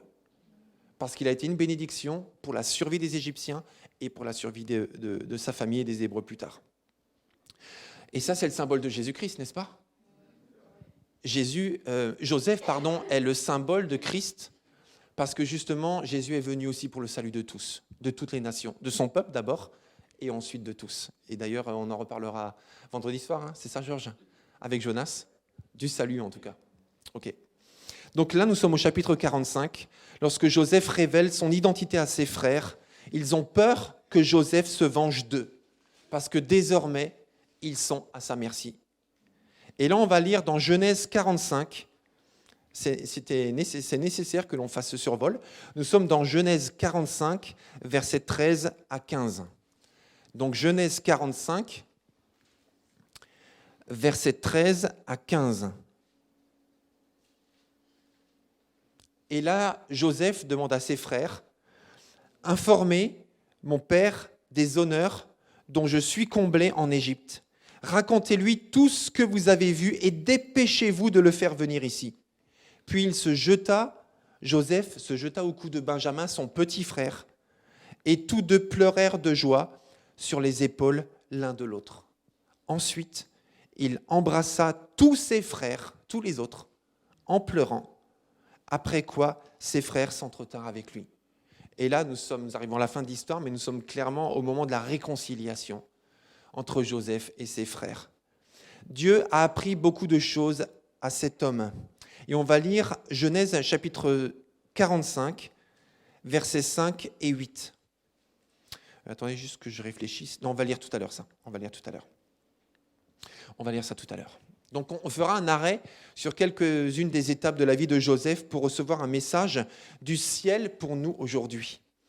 Alors j'aimerais vous partager cette citation. C'est deux amis qui parlent ensemble. Il y en a un qui dit à l'autre, « Si j'avais su ce que je sais maintenant, je n'aurais jamais commis toutes les erreurs que j'ai commises. » Et son ami lui répond, « Mais si tu n'avais pas commis toutes ces erreurs, tu ne saurais pas ce que tu sais maintenant. » Je trouve ça très précieux comme citation. Alors, qu'est-ce que Joseph a compris à travers ses expériences de vie qui lui ont permis de traverser tout cela? Et qu'est-ce que ça nous dit pour nous en 2021? Alors, la première chose que Joseph a appris et dont nous avons besoin aujourd'hui en 2021, c'est que le découragement et la tristesse laisseront la place à la joie. Le découragement et la tristesse laisseront la place à la joie. Il y a une phrase qui revient tout le temps dans la vie de Joseph. À chaque fois qu'il était, attendez que je revienne en arrière, à chaque fois qu'il était au creux de la vague, à chaque fois, il y a une phrase qui revient tout le temps. Et comme je vous l'ai dit tout à l'heure, cette phrase, c'est celle-ci. Mais Dieu était avec lui. Mais Dieu était avec lui. Vous savez, c'est comme si c'est dans ces moments-là où plus que jamais, on a besoin d'être sûr que Dieu est avec nous. Et c'est ça qui lui a permis d'être résilient, ça veut dire d'être endurant, de résister, de rebondir, de garder espoir, de rester constant, parce qu'il savait que Dieu était avec lui. Alors certains pourraient dire, oui, mais si Dieu était avec lui, alors oui, il a été béni, mais pourquoi il est retombé alors ? Enfin, pas lui, mais sa vie. Pourquoi sa vie s'est désorganisée ? Pourquoi est-ce qu'il a à nouveau souffert ? Pourquoi est-ce qu'il y a eu à nouveau de l'injustice ? Pourquoi est-ce que les autres lui ont fait du mal ? Si Dieu était avec lui, Dieu était avec lui, c'est tout. Il était avec lui quand il était dans le creux, il était avec lui quand il était dans le haut de la vague, il était tout le temps avec lui. Sauf que quand tout va bien, on ne s'en rend pas forcément compte. Quand tout va bien, on a peut-être moins l'attention portée sur le besoin de savoir qu'il est avec nous, parce que ça va bien. Mais quand nous sommes au creux de la vague, il faut être sûr que Dieu est avec nous. Amen. Je suis d'accord ? Je suis d'accord. Jacob était encouragé quand il a appris... j'ai juste dit le contraire. Jacob était découragé quand il a appris la mort de Joseph, mais le temps du retour de Joseph est arrivé quelques années plus tard. Et vous savez, dans les circonstances dans lesquelles nous sommes, alors que les choses s'arrangent par rapport au Covid, je parle bien sûr, les choses s'arrangent, se compliquent, s'arrangent, se compliquent, certains finissent par se dire, mais est-ce qu'un jour on va s'en sortir ? Alors on sort du confinement, d'autres pays d'Europe reconfinent au plus fort. Certaines régions de France, certains départements, le couvre-feu se réduit à 18 heures. Alors on se dit, mais nous, qu'est-ce qui va se passer ? Et ça va durer combien de temps ? Et est-ce qu'on va s'en sortir ? Et l'économie, et ceci, cela, et ceci, cela. Jacob était tellement découragé, il était dans le deuil, il a refusé d'être consolé. Lorsque tous ses autres enfants sont venus consoler leur père, parce qu'il avait perdu Joseph. Et pourtant, quelques années plus tard, la joie est revenue dans la famille, parce que ce Joseph, qui était le cœur de la tristesse de son père, était le cœur de la bénédiction de tout un peuple. Et moi, j'aimerais dire ce matin, au nom du Seigneur, peut-être que dans 2 ou 3 ans, nous dirons que cette période était assez bonne. Finalement, peut-être que nous sourirons en disant « Tu te rappelles quand on avait les masques quand même toute la journée ? Tu te rappelles quand même ?» Vous savez que moi, je fais des captures d'écran quand on a des réunions sur Zoom et je les garde. Parce que je me dis un jour, on se dira « Mais c'était incroyable quand même ce qu'on a vécu. » On sortait avec des papiers qu'on devait signer en mettant l'heure de début, l'heure de fin. C'est incroyable quand même. On devait quand même... Il y avait du bon quand même. Je veux dire, on se maquillait moins pour ceux qui se maquillent parce qu'on était cachés par le masque. Je veux dire, on se faisait des checks du coude. De toute façon, peut-être qu'on n'avait pas toujours envie de faire la bise. De toute façon, donc ça tombe bien. Et puis la laine du matin, parlons-en, elle est filtrée avec le masque. Il y a du bon aussi, il y a du bon. Peut-être que dans 2-3 ans, nous dirons que cette période... c'était une bonne chose en fait. Peut-être qu'on aura appris des choses, on a déjà appris des choses, mais peut-être qu'avec le recul, on se dira, mais en fait, merci Seigneur pour cette période.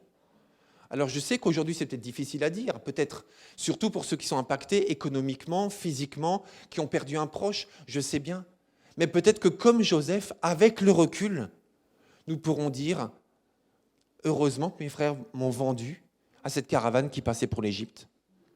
Chose qui était impossible à dire, même à penser à ce moment-là. Mais avec le recul, 13 ans plus tard, eh bien Joseph, en position de ministre de toute l'Égypte, a pu sauver tout un peuple, à commencer par sa propre famille. Et peut-être qu'à ce moment-là, il se disait, heureusement que le Seigneur m'a appris tout cela, qu'il m'a préparé à tout cela, pour qu'aujourd'hui je puisse assumer mon nouveau rôle. À la mort d'Étienne, beaucoup étaient découragés, mais l'Église s'est relevée. Sur l'instant, c'était une catastrophe, le désarroi. Il a été exécuté, lapidé, mais aussi il a été humilié avant cela, alors que c'était un homme droit, un homme intègre. On va lire ensemble Acte 8, versets 1 à 4. Acte 8, versets 1 à 4.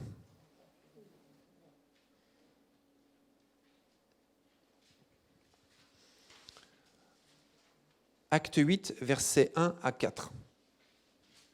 Saul, donc Saul de Tarse, celui qui deviendra l'apôtre Paul, avait donné son approbation à l'exécution d'Étienne. À partir de ce jour-là, une violente persécution se déchaîna contre l'église de Jérusalem. Tous les croyants se dispersèrent à travers la Judée et la Samarie, à l'exception des apôtres. Quelques hommes pieux enterrèrent Étienne et le pleurèrent beaucoup. Quant à Saul, il cherchait à détruire l'Église, allant de maison en maison pour en arracher les croyants, hommes et femmes, et les jeter en prison. Les croyants qui s'étaient dispersés parcouraient tout le pays en proclamant le message de la bonne nouvelle. Cette Église qui a été tellement impactée, qui a été tellement en souffrance, qui a beaucoup pleuré, a finalement été encouragée et s'est dispersée à travers la Judée. Je ne trouve plus le passage. Voilà, dispersée à parcourir le pays en proclamant la bonne nouvelle, le message de la bonne nouvelle. Donc cette Église découragée a été encouragée. Et elle a fini par répandre le message de Jésus-Christ. Quelqu'un disait, les chrétiens sont comme des clous. Plus ils sont frappés par les épreuves, et plus ils se plantent en Jésus. Mais j'aimerais quand même nous interpeller. Si nous sommes frappés par l'épreuve, pas que nous, tout le monde, alors je sais que j'ai quitté un peu la caméra, si nous sommes frappés, tout le monde est frappé. Les chrétiens aussi, mais tout le monde, je veux dire, par la même chose, dans le même monde et par le même contexte, et par le même virus et les conséquences. Mais si nous sommes frappés et que nous ne nous plantons pas en Jésus, peut-être que nous sommes les plus tristes des hommes. Parce que finalement, nous n'avons pas le secours de l'Éternel. Nous ne recourons pas à l'espérance que Dieu seul peut donner dans ces circonstances. Mais par contre, si nous sommes frappés par les épreuves et que nous nous plantons en Jésus, alors nous sommes heureux. Amen. Alors nous sommes heureux. À la mort de Jésus, donc j'ai parlé de la mort d'Étienne, à la mort de Jésus aussi, l'Église s'est dispersée. L'Église était découragée. De tous les disciples de Jésus, les 12, il y en a un qui l'a trahi. Sur les 11 autres, il y en a 10 qui l'ont complètement abandonné, qui ont fui, dont plusieurs sont retournés à leur ancien métier, comme si la parenthèse se fermait. Un est resté au pied de la croix, un seul, c'est Jean, avec la mère de Jésus. Mais tous les autres se sont dispersés. Et dans Matthieu 26, verset 31, il est dit, Jésus leur dit alors, donc c'était avant sa crucifixion, Jésus leur dit alors, cette nuit, ce qui m'arrivera vous ébranlera tous dans votre foi. En effet, il est écrit, je frapperai le berger, et les brebis du troupeau s'enfuiront de tous côtés. Mais ensuite, on voit que pendant 40 jours, Jésus les a récupérés un par un, un par un, un par un. Il est venu les voir un par un. Et pour ceux qui connaissent le récit du chemin d'Emmaüs, pensez à ces deux disciples complètement ébranlés, déstabilisés par les circonstances, qui marchaient l'un à côté de l'autre, discutant, certainement déprimants de la situation. Et Jésus vient les rejoindre, tout simplement, tout calmement.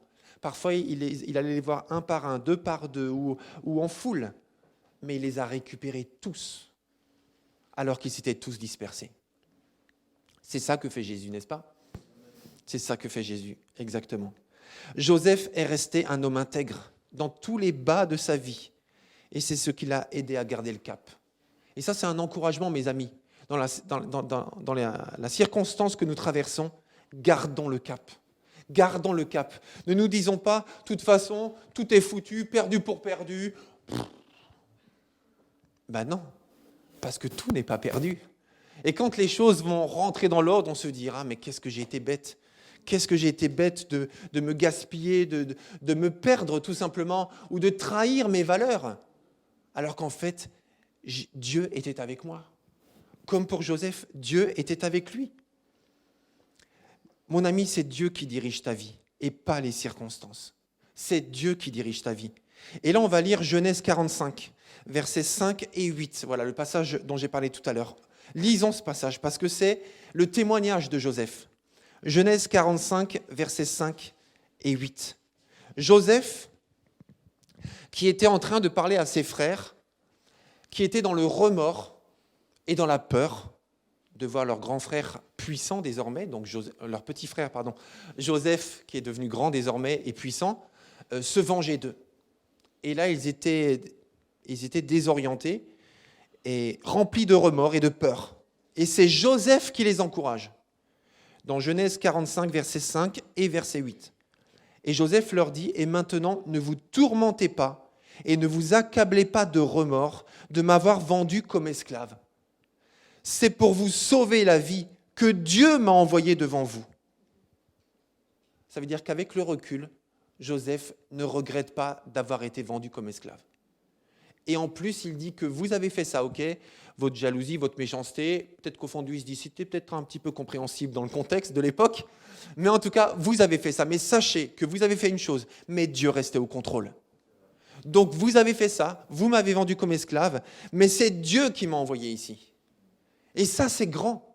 Parce que c'est Dieu qui conduit les circonstances, c'est Dieu qui garde le contrôle et qui dirige ta vie, et pas les circonstances. Et verset 8, c'est pourquoi ce n'est pas vous qui m'avez envoyé ici, c'est Dieu. Bon, quand même, on t'a quand même vendu comme esclave. C'est Dieu, le souverain, qui gardait le contrôle et qui avait déjà un plan parfait en tête. Et il m'a élevé au rang de père pour le Pharaon, faisant de moi le maître de toute sa cour et le dirigeant de toute l'Égypte. Et qui aurait pu penser dans des circonstances normales, et je dirais prévisibles, qu'un petit jeune homme de 17 ans avec un manteau multicolore, qui surveillait des moutons et qui faisait le petit faillot à ce moment-là pour raconter ce que ses grands frères faisaient, et qui venait tout répéter à son père et à sa mère, qui faisait preuve de préférence envers lui, qui aurait pensé normalement qu'un enfant comme ça aurait pu un jour devenir prince d'Égypte? Personne. Personne n'aurait pu le prévoir, et c'était même impossible. Il a fallu que Dieu mette sa main là-dedans. Et là où tout devait le détruire, vendu comme esclave, donc d'abord laissé presque pour mort, vendu comme esclave, et puis ensuite accusé de viol, jeté en prison, oublié en prison, et tout le tremblement qu'on a vu tout à l'heure, là où tout aurait dû le détruire, Dieu était au contrôle. Est-ce qu'on peut rendre gloire à Dieu pour ça? Dieu était au contrôle. Dieu est au contrôle. Il faudrait que ça nous enthousiasme un petit peu quand même. Dieu est au contrôle. C'est ça que tu dois entendre ce matin, mon ami. Toi qui es ici présent, toi qui es sur Zoom, toi qui es sur YouTube, Dieu est au contrôle. Joseph avait assimilé l'idée que c'est Dieu qui contrôle toutes choses. Et pour ça, il faut de la maturité spirituelle. C'est Dieu qui contrôle toutes choses. Mais dans les creux de sa vie, Dieu restait au contrôle et il le lui faisait savoir. Dieu ne perdait pas le cap. Tout se déroulait comme prévu. Il est jeté en prison. Tout se passe comme prévu. Il est accusé injustement. Exactement ce que j'avais prévu. C'est Dieu qui est au contrôle. Moi, je repense, vous savez, ceux qui sont nés dans les années 70, qui avaient regardé à l'époque l'agence touriste avec Barracuda, vous vous rappelez? Avec Hannibal. J'adore quand un plan se déroule sans accroc. C'est ça ou ça? C'est vrai ou pas la phrase qu'il disait tout le temps? À la fin. À la fin. J'aimerais vous montrer à quoi ressemble la différence entre mon plan et le plan de Dieu. Voilà. Ça, c'est la réalité. Alors, je reste là. Ça, c'est la réalité. C'est ça que je veux, moi. Moi, je veux le schéma du haut. D'un point A vers un point B. C'est simple. On va tout droit. C'est tellement simple. Voilà. Je suis là. Je vais là, j'ai prévu 2 ans d'études, 3 ans d'études, 1 an d'études, peu importe. J'ai prévu, j'ai mon permis dans 2 mois, voilà, je prends tant d'heures. J'ai prévu, je me marie tant, et si ceci, cela. C'est simple, voilà mes projets. Voilà la réalité du bas. Pour arriver au même point, voilà les étapes par lesquelles nous passons. Mais vous savez ce qui est incroyable, et c'est marrant parce que là on passe sur un bateau, sur une échelle, on gravit une montagne, on prend un orage, etc. C'est tellement compliqué pour arriver au même point. Mais pendant ce temps-là, j'ai appris tellement de choses. J'ai vécu tellement de choses. J'ai dépendu de Dieu pendant tout ce temps. C'est ça la différence entre ton plan et le plan de Dieu. Donc ça, c'est la première chose. Le découragement et la tristesse laisseront place à la joie. La deuxième chose, là j'accélère, la deuxième chose, c'est que le temps donne du sens aux choses. Joseph a dit à ses frères au temps de la famine que c'était clairement pour ces temps-là que Dieu l'avait envoyé en Égypte. Nous sommes trop souvent dans l'immédiateté, dans ce qu'on ressent tout de suite, dans ce qu'on voit tout de suite. Et on le voit d'ailleurs dans les messages sur les réseaux sociaux. Trop de réactions à chaud. Trop de gens écrivent trop de choses. Je ne parle même pas de certains présidents du monde. Mais il y a trop de gens qui écrivent à chaud tout de suite, qui font suivre à chaud ce qu'ils reçoivent, sans filtre, sans réflexion, sans aucun recul. Et d'ailleurs, le pasteur Samuel Peter Schmidt a beaucoup parlé de ça dans les interviews qu'il a données par rapport à la surmédiatisation de leur église dans le contexte de la contamination du Covid. Je parle de l'église de la Porte Ouverte de Mulhouse. Et il s'est dit, on a été lapidés, on a été massacrés, simplement parce que personne n'a pris le recul d'examiner la situation et d'attendre de voir comment ça allait se produire ailleurs. Et immédiatement, il y a eu un foyer, bam, bam, bam, bam, bam, alors qu'on était les premières victimes. L'immédiateté. Nous voyons à courte distance, nous communiquons trop vite, nous concluons trop vite à travers nos émotions. Je ressens ça, donc il pense ça. Il m'a dit ça, donc il est comme ça. Le recul est souvent bon conseiller. Je pense aussi à Esther, qui, comme Joseph, s'est retrouvée auprès du roi. Et un homme qui s'appelle Aman a voulu monter un génocide pour détruire tout le peuple juif. Et Esther, qui était juive, mais le roi ne savait pas qu'elle était juive. Esther, qui était juive, se trouvait auprès du roi et elle était la nouvelle épouse du roi. Il a adopté, qui s'appelait Mardoché, savait très bien qu'Esther pouvait empêcher le génocide d'avoir lieu. Et il n'y a que elle qui pouvait l'empêcher, parce que le roi ne connaissait pas les Juifs. Et le roi avait pour principal conseiller l'homme qui voulait assassiner tous les Juifs. Donc Esther pouvait faire quelque chose. Et là, Mardoché, donc l'oncle, dit à sa nièce Esther, qui était auprès du roi, « Qui sait si ce n'est pas pour un temps comme celui-ci que tu es parvenu à la royauté ?» Il a fallu franchir toutes les étapes, vivre les choses au fur et à mesure, sans forcément comprendre le pourquoi. Mais le temps vient où tout prend sens. Dans le psaume 90, verset 12, il est dit « Enseigne-nous à bien compter nos jours, afin que notre cœur parvienne à la sagesse. » À bien compter nos jours, pour ne pas précipiter les choses. Proverbe 3, versets 5 et 6.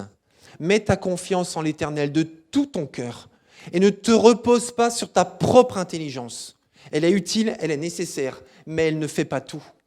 Cherche à connaître sa volonté pour tout ce que tu entreprends et il te conduira sur le droit chemin. » Il y a quelqu'un pour dire amen à ça ?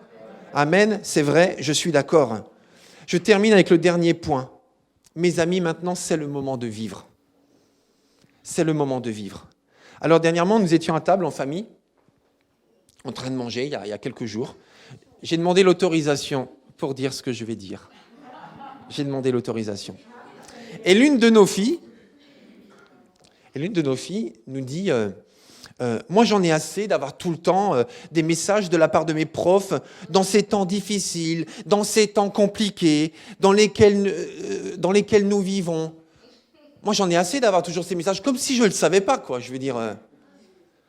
Alors, elle a dit ça, elle était agacée, et puis elle a dit, c'est bon, on le sait, il faut faire avec. C'est pas la peine de nous le rappeler à chaque fois. Et elle a rajouté, maintenant, je veux juste vivre, quoi.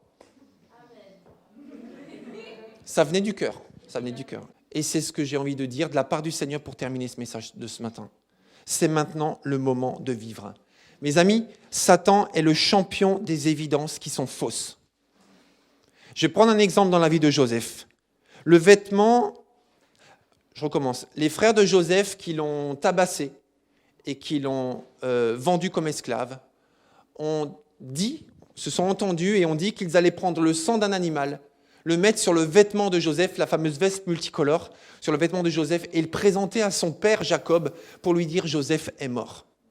Jacob avait le vêtement de Joseph, le vrai vêtement. C'était vraiment du sang qu'il y avait dessus. Mais Joseph n'était pas mort. Donc Satan est le champion des évidences qui sont fausses. Il nous présente les choses, il y a toujours une part de vérité en fait. La Bible le présente comme le prince du mensonge, mais il connaît la vérité. La vérité n'est pas en lui, mais il la connaît. Donc il peut l'utiliser pour tromper les gens et les manipuler. Ok, je vous donne une citation de Mark Twain qui disait « Un mensonge peut faire le tour de la terre le temps que la vérité mette ses chaussures. » Un mensonge est beaucoup plus facilement cru et partagé sur les réseaux sociaux que la vérité. Et c'est pour cela qu'on parle de fake news, de fausses informations. Et aujourd'hui, il y a des journalistes dont la seule mission est d'être des fact-checking. Ça veut dire vérifier les faits, vérifier les faits, vérifier les faits. Et vous pouvez trouver des articles entiers quand il y a une info qui circule. Quels sont les faits ? Parce que le mensonge circule beaucoup plus vite. Mes amis, il faut arrêter de cultiver les ténèbres. Parce qu'au fond, rien n'a changé.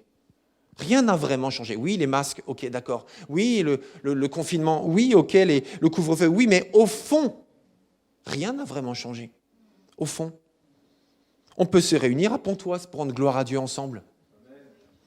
Vous êtes là ? Vous êtes là sur Zoom ? Vous êtes là sur YouTube ? On peut le faire. 35 personnes en présence, 100 personnes sur Zoom. Il y a de la place encore. Il y en avait 18 ce matin. Il y a encore 82 places. Et même, je crois qu'on peut être 10 millions sur YouTube. Il y a de la place, il y a de la place. Rien n'a vraiment changé. On peut louer Dieu, adorer Dieu ensemble, prendre la Sainte Seine ensemble. On peut étudier la parole ensemble le vendredi soir. Qu'est-ce qui a changé ? On peut le faire comme avant. On peut jeûner et prier ensemble. On peut participer à nos groupes de maison. Qu'est-ce qui a changé ? On peut se nourrir personnellement chez nous de la parole de Dieu. Qu'est-ce qui a changé ? On peut écouter de la musique chrétienne et chanter avec, chez soi, dans les transports, dans sa voiture, n'importe où, sous la douche si vous voulez. On peut continuer, ça n'a pas changé. On peut se contacter autant qu'on veut, autant qu'avant, et même plus qu'avant si on veut. On peut s'appeler, on peut se voir sur Internet, on peut se fréquenter, on peut sortir ensemble, marcher avec une certaine distance, mais on peut continuer à se contacter autant qu'on veut, et si on veut. Qu'est-ce qui a changé ? Pourquoi on prendrait de la distance les uns avec les autres en fait ? Il n'y a aucune raison. Parce que rien n'a changé dans le fond, n'est-ce pas ? Alors mes amis, question, qu'est-ce qui nous empêche de vivre une vie chrétienne puissante en 2021 ? Rien. C'est ça la bonne réponse. Hein. Alors redites-le spontanément. Qu'est-ce qui nous empêche d'avoir une vie chrétienne puissante en 2021 ? Je ne vous le fais pas dire. Rien du tout. Qu'est-ce qui nous empêche de vivre la paix que Jésus donne en 2021 ? Rien. Exactement. Alors c'est maintenant le moment de vivre. Mettons-nous debout si vous le voulez bien. Et avant de laisser la place, je ne sais plus à qui maintenant. Marion, c'est à toi, c'est au groupe de gauche. Okay. Prions. Gloire à toi, Jésus. Seigneur mon Dieu, merci pour le merveilleux témoignage de Joseph. Tu l'as voulu, tu as permis que cet homme vive des choses pour son peuple, pour la délivrance de son peuple, et aussi du peuple d'Égypte, mais aussi pour nous. Merci pour tous ces hommes et toutes ces femmes qui nous servent de témoignage et qui nous encouragent aujourd'hui à vivre notre propre situation. Et toi aussi, tu es avec nous. Tu es avec nous. Tu es avec nous. Je vous inviterai même à le répéter avec moi si vous êtes d'accord. Tu es avec nous. Encore une fois, tu es avec nous. Alors Seigneur, c'est comme ça que nous commençons cette année. Et moi, je décide, parce que je me sens inspiré à cela, à ne plus passer autant de temps à parler des circonstances dans lesquelles nous sommes.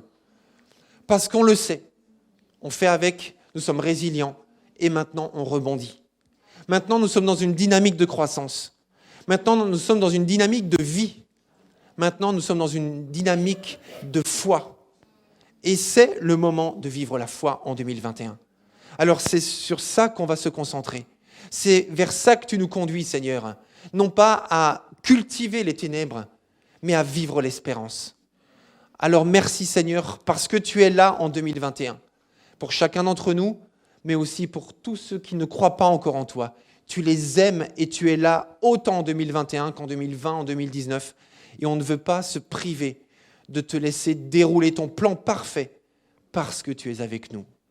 Et tous ceux qui sont d'accord disent Amen. Merci Seigneur. Est-ce qu'on peut rendre gloire à Dieu? Vraiment, il faut le faire. Rendons gloire à Dieu. Il le mérite. Gloire à Dieu. Merci Seigneur. Marion, je t'invite à revenir avec le groupe de louanges et continuons à fêter, à célébrer Dieu parce que Dieu est avec nous. On est de retour pour un dernier chant. Et si vous pouvez vous lever, si vous le pouvez, je vous invite à vous lever.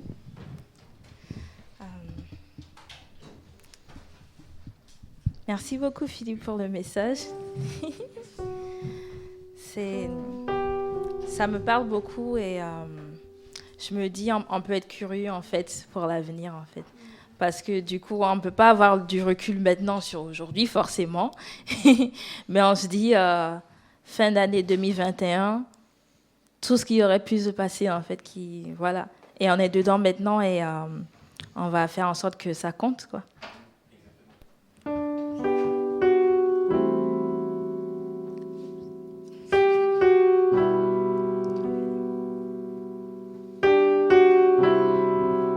Comment te dire merci, Seigneur? Comment faire de ce jour un Alléluia? Comment te rendre gloire, Seigneur Jésus?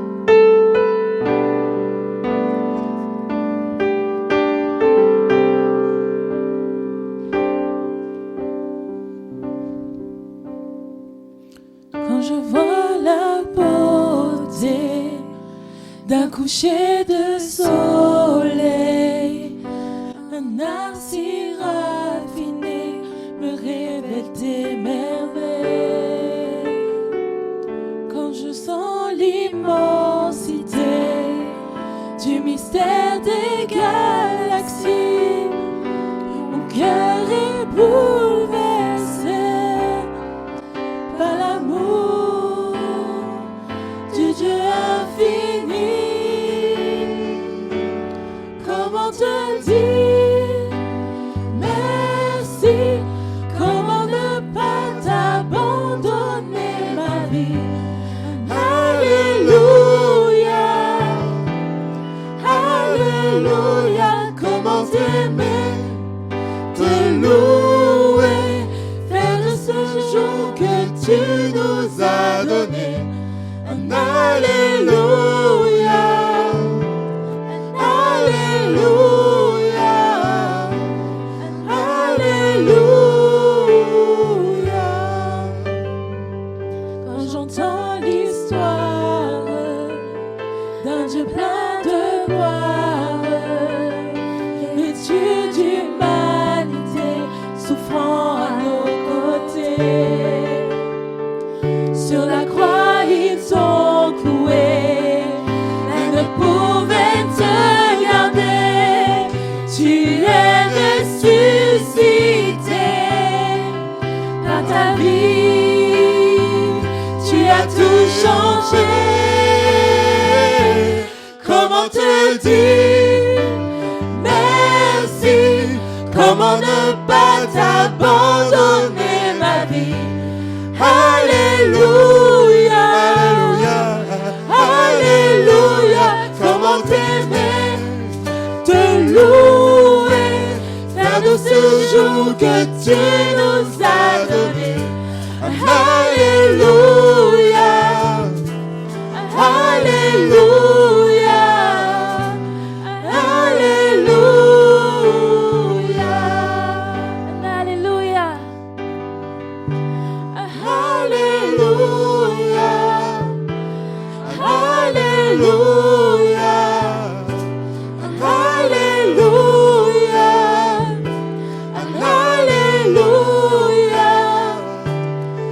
Alléluia, Alléluia,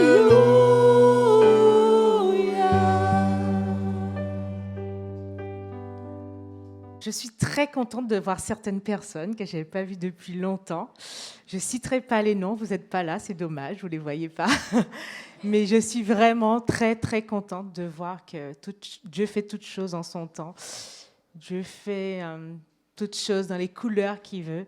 Et c'est vraiment agréable de lui faire confiance tout le temps, parce que ce qu'il fait en son temps est parfait. Et l'histoire de Joseph nous le montre. J'ai bien aimé quand Philippe a dit, voilà, pourquoi tout ça lui est arrivé, mais Dieu était quand même là. On n'a pas trouvé d'excuses. Oui, mais si Dieu était là, il lui aurait pas arrivé telle chose. Non, Dieu a toujours été là avec lui. Et ça, c'était la force de Joseph, parce qu'il l'avait gardé dans son cœur. Dieu était toujours là avec lui. Donc, merci Seigneur, que les circonstances ne nous donnent pas l'excuse d'oublier qui tu es, d'oublier que tu es toujours là avec nous. Donc, nous pouvons continuer à donner nos dîmes et nos offrandes. Donc, par le biais de Hello Asso et le virement. Donc, comme ça vous a été rappelé, donc continuez à préparer vos enveloppes en aparté et on vous donnera les informations pour les communiquer. Donc, vous pouvez déjà les regrouper pour soit les adresser à Sarah par voie postale ou les mettre éventuellement dans la boîte aux lettres de l'Église. Mais on va vous expliquer vraiment comment faire puisqu'on va faire la partie fiscale 2020. Donc, cette semaine, nous aurons notre réunion de prière à 20h30. Donc, toutes nos réunions sont par Zoom. Vendredi, nous avons l'étude biblique à 20h. Donc, le thème exact, c'est Jonas, rien ne s'oppose au salut. C'est ça. Samedi, nous avons la soirée du groupe d'hommes. C'est bien ça. Par Zoom, uniquement par Zoom. Et par contre, l'horaire n'a pas été précisé. 19h 19h. D'accord, c'est ça. Ah, c'est ça, ça n'a pas été précisé, pardon. Donc, et le thème, c'est un homme à part. Donc, dimanche, nous avons notre culte à 10h30. J'aime beaucoup ce visuel. Donc, nous aurons notre culte à partir de 10h30. Et non, il n'y a pas de réunion particulière ce dimanche. Donc, nous allons remettre... Donc, à l'issue du culte, comme Philippe l'a précisé, nous avons notre jeûne et prière uniquement en présentiel. Donc, levons-nous pour remettre à Dieu cette journée et la semaine qui se présente. Merci Seigneur pour ta fidélité.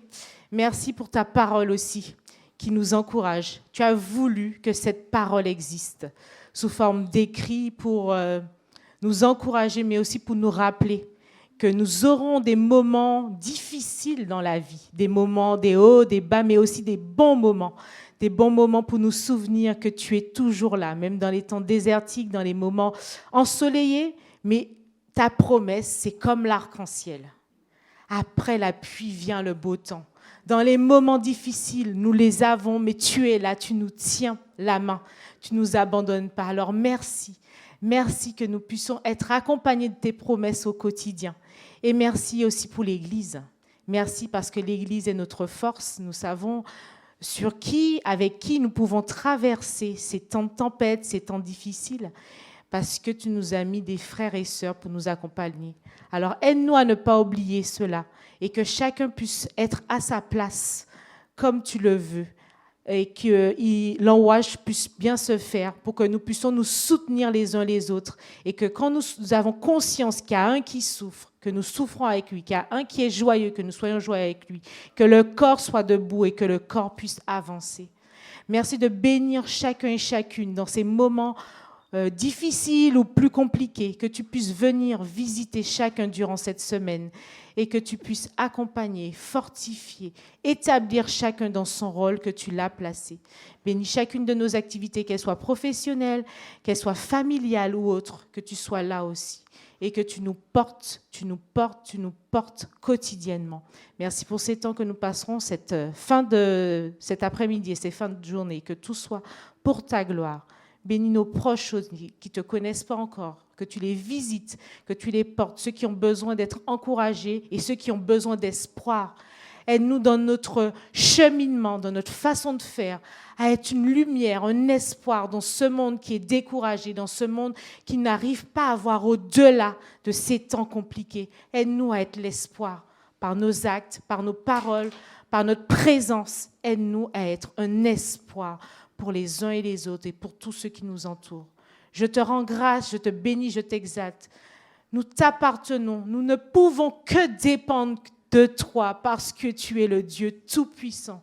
Alors sois magnifié, exalté, et que toute la louange te soit due parce que tu es Dieu. En ton nom, amen.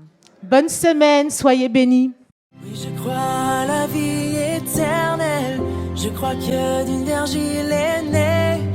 Je crois à la communion des saints et en ta sainte Église.